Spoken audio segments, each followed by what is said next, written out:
मेरे दोस्तों, बाइडेन यानी अमेरिका के राष्ट्रपति और इजराइल के प्रधानमंत्री नेतन्याहू के बीच का जो रिश्ता था वो खराब हो चुका है।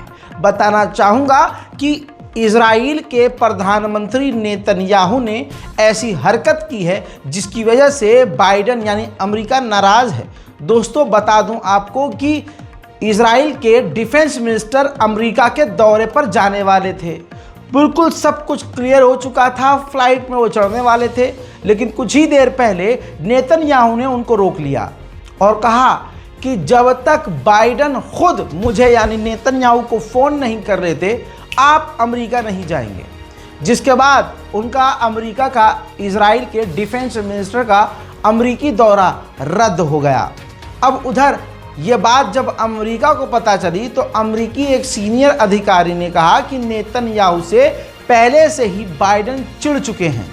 हत्ता कि बाइडेन ने फ़ोन पर ही नेतन्याहू से बात करते हुए सन ऑफ बिच कह दिया था। जी हाँ, बहुत ही भद्दी और बहुत ही गंदी गाली नेतन्याहू के मुंह पर बाइडेन ने फ़ोन पर दी थी, क्योंकि अमेरिकी रिपोर्ट ये कह रही है कि जो इजराइल के नेतन्याहू प्रधानमंत्री जो हैं वो अमेरिका से ही झूठ बोल रहे हैं। बाइडेन सरकार का कहना यह है कि हमसे भी नेतन्याहू झूठ बोल रहे हैं और इजराइल की गवर्नमेंट हमारे हिसाब से नहीं चल रही है, यानी हमसे भी झूठ बोल रही है, जिसकी वजह से अमेरिका और इजराइल के रिश्ते तल्ख हो गए हैं। दुनिया में एक से बढ़कर एक एक्टर है, लेकिन अमेरिका के एनएसए से बड़ा इस महीने में एक्टर आप नहीं देख पाएंगे। 7 अक्टूबर का मेमोरियल इजराइल ने पूरी दुनिया में मनाया और अपने लोगों पर हुए हमले को याद करके गम मनाया। ऐसे में अमेरिकी एनएसए इजराइल के ऐसे प्रोग्राम में अमेरिका में ही शामिल हुए और अमेरिका का नेशनल सिक्योरिटी एडवाइज़र वो बंदा इमोशनल हो गया इजराइल पर हमले को लेकर और भावुक होकर रो दिया। अब इसके 50 रुपये तो नहीं करते, कम से कम $50,000 ओवर एक्टिंग के कटने चाहिए। Perhaps for the first time ever, this morning, the traditional morning prayer, El Malay Rahamim, was read in Hebrew in the quiet of the residence of the White House. One line from that prayer, as many of you know, God full of mercy, grant rest on the wings of the divine. The thousands of miles between Washington and Israel do not feel so distant today. उधर Donald Trump के vice president के candidate ने कहा है कि 7 अक्टूबर को जो हमला इजराइल पर हुआ वो हमला सिर्फ इजराइल पर नहीं बल्कि अमेरिका पर भी था। Not since the Holocaust, almost 70 years ago, almost 80 years ago, have we had such a terrible attack on innocent Jewish life. Sadly, many Americans do not know the full truth of the Holocaust, and many Americans do not know the full truth of what really happened on October the 7th. Many don't know that more than 1,000 people, including 32 innocent American citizens, were killed. Many do not know that 252 people, including 12 Americans, were taken hostage by Hamas, and that Hamas has held American citizens hostage this entire time. I know, of course, it was Israel and it was Jewish people who were most affected by what happened on October the 7th. But we can't ever let the American media, we can't ever let our fellow citizens forget that October the 7th was not just an attack on Israel, and it was not just an attack on Jews, it was an attack on Americans, and every single American of common sense and principle must reject. उधर Germany और बर्तानिया ने खुल्लम खुल्ला कह दिया है कि Israel को हथियार देने से हम पीछे नहीं हटेंगे, हम इजराइल को लगातार हथियार देते रहेंगे। वहीं मेरे दोस्तों, ये तस्वीर देखिए, डोनाल्ड ट्रंप अमेरिका में ही 7 अक्टूबर के दिन मनाए गए यहूदियों के मेमोरियल में यहूदियों की टोपी लगाकर यहूदी कट्टरवादियों के साथ उस मेमोरियल में शामिल हुए। और ये सीधा सीधा सभी दुनिया वालों को पता है कि यहूदियों को खुश करने के लिए ट्रंप कर रहे हैं।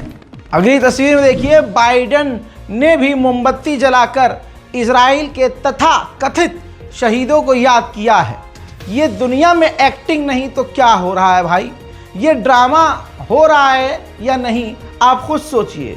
जहां एक जगह एक गाजा के अंदर 42,000 से ज़्यादा मासूमों को मार दिया गया, लेबनान में 2 से 3,000 लोगों को मार दिया गया, वो भेड़ बकरी से भी नीचे है। उनको इंसान ही नहीं माना जा रहा है, उनको भाई साहब भेड़ बकरी भी नहीं माना जा रहा है। ये दुनिया है। और कमाल ये है कि अरब की खामोशी देखिए। अब बहुत लोग कह रहे हैं अरे रजा भाई, जो समझ रहे हैं, जो उनकी औलाद हैं, जिनके बाप दादा और उनके भी बाप दादा हुजूर के ज़माने में रसूलुल्लाह से भी गद्दारी कर देते थे, उनको जंग में अकेला छोड़कर भाग जाते थे, उनके लिए नबी अल्लाह ज़रूरी नहीं थे। अब सुनो, उनके साथ रहने वाले कुछ लोग ज़रूरी थे। आप समझ रहे हो? तो भाई उनके दिमाग में ऐसा गंद है कि वो हर वीडियो पे आ रहे हैं। कुछ लोग, स्पेशली कुछ लोग, वरना इंस्टाग्राम पे जाइए, ऐसे लोगों के मैंने कमेंट्स पिन किए हुए हैं अपने वीडियोस में, जो क्लियर कह रहे हैं अरे ईरान तो गद्दार है, अरे तुम तो ईरान को बढ़ा चढ़ा के बता रहे हो। जिसके वो मानने वाले हैं, उस किसी भी अरब देश, इनके बाप दादा जो भी अरब वाले हैं, वो तो आलोचना तक नहीं कर रहे है ना भाई, वो तो विरोध तक नहीं कर रहे हैं भाई इजराइल अमेरिका का, कुछ बोल ही नहीं रहे हैं। आप ईरान को माँ बहन की गाली बको, लेकिन आप खुद इतने घटिया हो कि आपको दिख रहा है कि केवल ईरानी है जो मुंह से भी लड़ रहा है, हमला भी कर रहा है और रिस्क भी ले रहा है। अब ईरान पर हमले का बहुत बड़ा खतरा है, ये रिस्क कौन लेगा? अब जो मैदान छोड़कर भाग जाने वाले हैं, उनकी नस्ल से पैदावार हैं, वो तो लेंगे नहीं रिस्क। और ईरान से तो इनको इतनी प्रॉब्लम है सिर्फ इस वजह से क्योंकि वो शिया मुल्क है। हमें बचपन से हमारे माँ बाप ने सिखाया है शिया ऐसा होते हैं, शिया वैसा होते हैं, शिया ये होते हैं, शिया वो होते हैं। आप समझ रहे हो? फिर हमारे मिंबर पर बैठने वाले ने भी अपनी रोटी सेकते हुए हमेशा यही सिखाया है। लेकिन आप सोच के देखिए, जिनकी हम तारीफ़ करते हैं, जिनसे हम उम्मीद करते हैं, तुर्की, सऊदी अरब, जॉर्डन, इजिप्ट, यूएई, ये सब खामोश है भाई। तुर्की सिर्फ बोल रहा है, अंदर अंदर इजराइल से डील भी चल रही है, उसकी गद्दारी है। तमाम रिपोर्ट्स आपके सामने हैं। लेकिन ये लोगों को समझ में नहीं आ रहा भाई, ईरान से आपका अपना पर्सनल जो मसला है ठीक है, जो आप ये फिरका वारियत करते हैं ठीक है, लेकिन फैक्ट पर तो रहो यार, कि कम से कम ईरान ही तो है जो सामने आके उसका सामना कर रहा है, लड़ रहा है। लेकिन नहीं, ईरान से नफरत है। ईरान से इस कदर कुछ लोगों को, बल्कि ज़्यादातर लोगों को इसलिए नफरत है क्योंकि वो शिया है। और इस तरह की नफरत है कि अगर ईरान अपनी गर्दन काट के भी इनके सामने रख दे तो ये कहेंगे देखो ये राफजी, ये इनके साले को अपनी ये तो गर्दन भी नहीं काटी, ये कोई शहादत है? अब देखो गर्दन सीधी कटती है, इन्होंने तो ऐसे काटी है थोड़ी सी टेढ़ी। नहीं सही नहीं कटी भाई इनकी गर्दन। काफिर काफिर अलाना काफिर काफिर। अरे कलमा पढ़ने वालों को तुम काफिर कह रहे हो? हमारा कुरान एक है, हमारा अल्लाह एक है, हमारे अंबिया एक हैं, हुजूर पाक सल्लल्लाहु अलैहि वसल्लम के हम मानने वाले हैं। कम से कम इन 3-4 चीज़ों को अपने दिमाग में रख कर मुत्तहिद हो जाओ। लेकिन नहीं, खूनी गंदा है हमारा। हमारे बाप दादाओं ने हमें सिखाया ही है कि ये गंदे हैं, शिया काफिर हैं, वो मसलक ऐसा है, ये मसलक ऐसा है, हमें यही सिखाया गया है। और पूरी दुनिया में हमारे पिछवाड़े पर गोलियां मारी जा रही हैं, ये फैक्ट है। लेकिन फिर भी हमें नफरत करनी है भाई साहब, करो। वहीं हिलरी क्लिंटन ने CNN को इंटरव्यू देते हुए कहा कि इस वक्त हम मीडिया और सोशल मीडिया पर फ्री स्पीच के नाम पर कंट्रोल खो रहे हैं। यानी जिस तरह से सोशल मीडिया पर और कुछ टीवी चैनलों पर इजराइल का विरोध हो रहा है, तो इनको अब तकलीफ हो रही है। अब ये कह रहे हैं कि नहीं, हमारे तो फ्री स्पीच का लोग गलत फ़ायदा उठा रहे हैं। उधर यहूदियों को बैतुल मुकद्दस के गेट पर प्रेयर करते हुए देखा जा सकता है और फिलिस्तीनियों को बैतुल मुकद्दस में जाने नहीं दिया जा रहा है।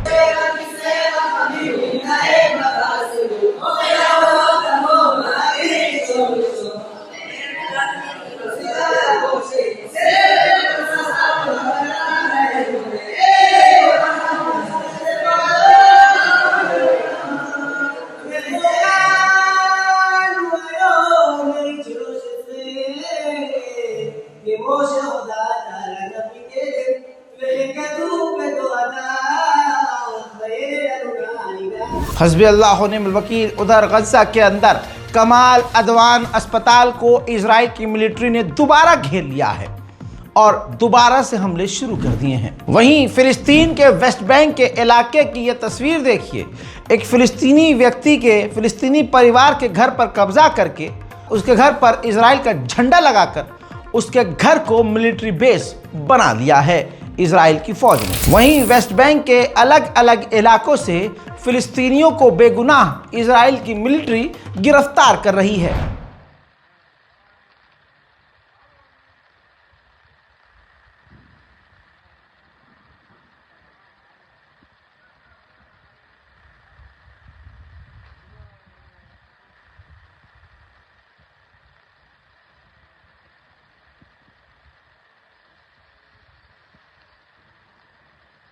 वहीं मेरे दोस्तों, ये लुटेरे हैं, ये चोर हैं, ये डकैत हैं, ये आतंकी हैं। तस्वीर देखिए चोरों की। ये फिलिस्तीन के एक इलाके में एक फिलिस्तीनी की लग्जरी कार थी, सुपर कार, उसको इजराइल के फौजी चुरा कर ले गए। भारत में भी आप ये देख रहे हैं कि मुसलमान से जो जीत नहीं सकते, फर्जी इल्ज़ाम लगाकर उनकी दुकानों को पहले लूटते हैं, सामान लूटते हैं, जेबें मुसलमानों की टटोलते हैं, फिर उसकी दुकान में आग लगाते हैं, फिर हिजड़ों की तरह शोर मचाते हैं। इन्होंने हमारे धार्मिक आस्था को ठेस पहुंचाई थी तो इसलिए हमने ऐसा किया, लेकिन इन सब की आड़ में वो लूटपाट करते हैं। वो भी लुटेरे, ये भी लुटेरे। इसके अलावा इजराइल के मिलिट्री ने 12 साल के एक बच्चे को वेस्ट बैंक में गोली मारकर कत्ल कर दिया है। इसके अलावा अब ये तस्वीर मेरे साथ देखिए। फिलिस्तीनियों के इलाकों में, खेतों में इजराइल के सेटलर्स आग लगा रहे हैं। यही सब तस्वीरें हैं, यही सब ऐसी खबरों को देखकर, ऐसी तमाम अपडेट्स को देखकर, इजराइल की इन हरकतों को देखकर भारत का हिंदू समाज ज़्यादातर खुश है। तो यहाँ भारत के मुसलमानों के लिए अलार्मिंग सिचुएशन है कि ये आपके साथ क्या करना चाहते हैं। वहीं इजराइल के कट्टरवादी गुंडा नेता बेंजीवीर ने कहा है कि हमने 1 लाख से ज़्यादा हथियार, बंदूकें, राइफल यहूदियों को बांटी है और अभी और हम आगे बांटेंगे। नेतन्याहू को लंबे समय तक कुर्सी पे जमे रहना है, प्रधानमंत्री बने रहना है। इस वजह से वो अपने ही देश के लोगों को मौत के मुंह में ढकेल रहा है। ऐसे ही दुनिया में एक और देश है, उसको भी कोई फर्क नहीं पड़ता कि कोई मरे तो मरे। उसके दिमाग में ये है कि हमारा ये आखिरी चुनाव हो और जब तक मैं रहूं आखिर तक मैं ही रहूं। नेतन्याहू को ऑफिशियल्स ने और इंटेलिजेंस ने जानकारी दी इजराइल के कि जो सेटलर्स, हमारे खुद के लोग हमास की कैद में हैं, बहुत ही बुरी हालत में हैं, कुछ कीजिए। तो खबर यह है कि नेतन्याहू इन तमाम जानकारियों को इग्नोर कर रहा है। मेरे दोस्तों, अमेरिका का कट्टरवादी सेनेटर इजराइल पहुंचा, इजराइल को सपोर्ट किया, फ्रांस को भी बुरा भला कहा कि फ्रांस जिस तरह से हथियार रोकने की बात कर रहा है। साथ में अमेरिकी सेनेटर ने यह भी कहा कि इस साल के आखिर तक सऊदी अरब से इजराइल का नॉर्मलाइजेशन हो जाएगा। इजराइल जो पूरे क्षेत्र में जंग लड़ रहा है और हर जगह हमले कर रहा है, उसने इस ऑपरेशन का नाम आयरन स्वॉर्ड रखा है। लेकिन नेतन्याहू ने अब मांग की है अपने वॉर कैबिनेट मिनिस्टर से और अपनी सरकार से कि इस जंग का नाम हम अपनी साइड से टाइटल बदलकर अपोकलिप्स वॉर रखें, यानी कयामत की जंग रखें।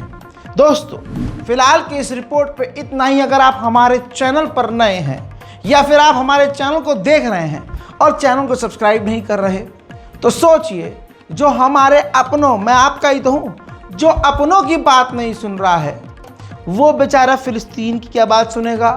वो बेचारा अपने मुस्लिम देशों की क्या बात सुनेगा? आपके सामने बड़ी बड़ी खबरें आधी रात को भी मैं रख रहा हूँ और इसके बदले आपसे क्या मांग रहा हूँ कि हमारे चैनल को सब्सक्राइब करें। सवाल ये है कि क्या आपने किया? नहीं किया। यही कड़वा सच है। जय हिंद।